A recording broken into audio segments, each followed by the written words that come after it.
Why don't Orthodox Jews have cheeseburgers?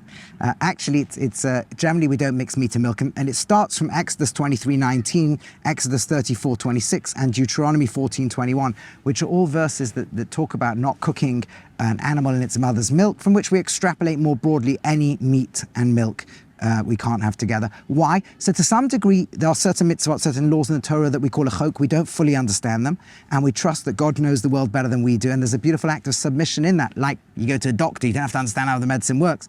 But there's also rabbis who point out, nevertheless, there's powerful lessons from this. One is simply this: in Judaism, we never mix death and life. Eating meat is a concession. It's like something is dead. And yes, we've got to be involved with death in this world. But milk is life, is giving. And as Jews, we don't mix the two. Yes, we have to sometimes deal with the death and the stopping of this world.